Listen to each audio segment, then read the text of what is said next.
My name is Mr Ormrod. I'm here today at Kingsbridge Community College and I'm going to be talking with the media students about the evolution of technology. So I'm a former Royal Marines Commando. I joined the military in February 2001 when I was 17 with the aspirations of fulfilling a full 22-year career. Those aspirations were unfortunately cut short when on Christmas Eve 2007 I was halfway through a 6-month tour of Afghanistan. I was second in command of a section of 8 men out on a routine foot patrol, and on the way back into our camp I stood on and detonated an improvised explosive device which traumatically removed both my legs above the knee and my right arm above the elbow. I think the most difficult part about my new life, if you like, as an amputee and wearing prosthetics, initially, is just the feeling of them. They're obviously not very natural, and you're wrapping your residual limbs in plastic and carbon fibre. And I remember, when I think back to it, just wanting to just rip them off as soon as I put them on. They just didn't feel, and they're not natural, but they didn't feel a natural part of my body. They're also very painful. They take a lot of adjusting and tweaking and moulding and cutting and shaping and forming to kind of fit, if you like, your natural body and your residual limbs, and that's a process in itself.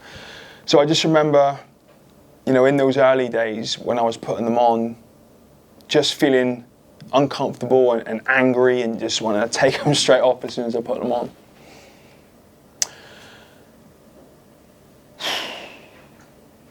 So there's been a lot that's happened over the last 17 years since I've become an amputee. In terms of achievements, it would depend what area of my life we're talking about.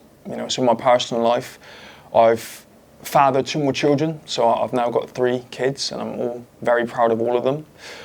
I've achieved a fair bit in the sporting world. I'm a purple belt in Brazilian Jiu-Jitsu. I've been to Prince Harry's Invictus Games on 2 separate occasions and came home with 11 different medals. I've built small businesses and companies, so I've done a bit in my career. Fundraising, I think we're close to 5 million now over the last 15 years, fundraising for military charities. And I've got to travel the world as a motivational speaker, sharing my story with various different groups of people in various different locations. So lots of cool things have gone on in my life, things I'm very fortunate to have been a part of. But yeah, it would depend what area of my life we were talking about. I do have some hobbies that I did prior to being injured that I still do now. I still like to keep fit and healthy. So I train in the gym, I lift weights. I was at the gym this morning lifting weights. But obviously, over time, I've had to figure out how to adapt my workout routines. Not just around my injuries and my prosthetics, but as I get older, you have to tone it back a little bit. I can't go quite as hard as I used to when I was younger. So I had to adapt my basic fitness over the years. And Brazilian Jiu-Jitsu.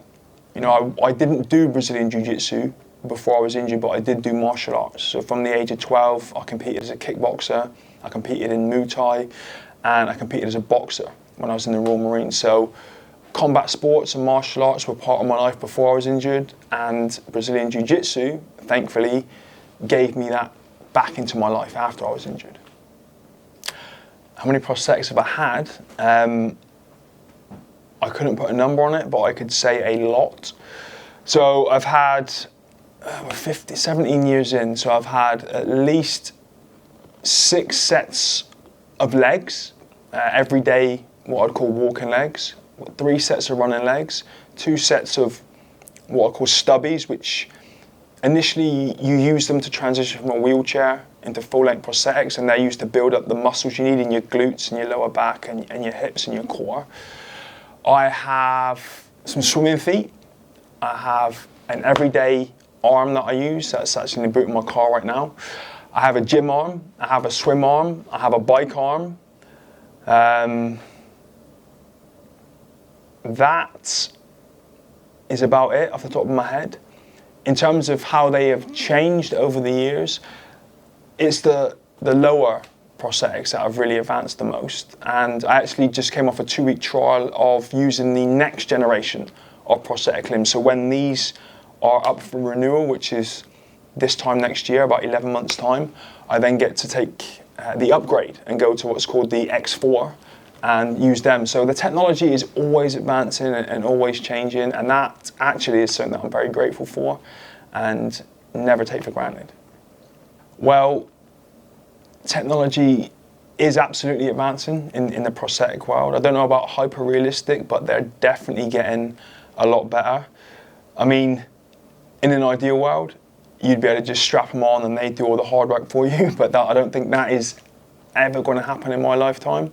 It takes me 300 to 500% more energy to walk around than it would for an able-bodied person. So, you know, if you, as an able-bodied person, jogged everywhere or ran everywhere, that's kind of the energy expenditure it takes me just to walk around in a normal day. So I would like to think that they develop something that reduces that energy output and I could just enjoy getting about a little bit more.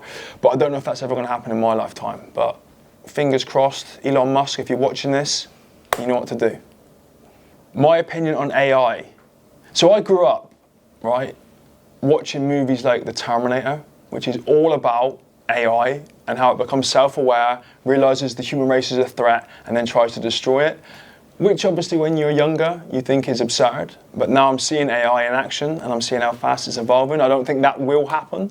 If it does, I think I'm safe, because I'm technically a cyborg. I'm half man, half machine. So hopefully they'll spare me. But no, I don't think it's a threat. I think it's an opportunity. And like with every stage of evolution throughout history, I think something comes along and it appears scary and it will absolutely take jobs, but I think it will also create jobs.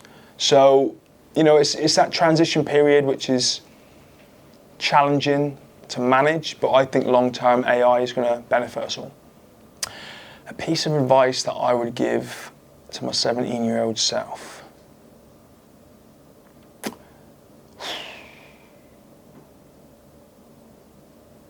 That's a great question. I don't know if I would give him any advice, but I think if I could travel back and meet my 17-year-old self, I would say life's going to suck at some points, not just with injuries and trying to recover and rehabilitate, but with all areas of life. And I would just let myself know that you've got what it takes to get through it. You may not think it at the time, but there's something in you that enables you to do that, and just ride it out. You know, stay the course, have faith, and know that things will get better in the end.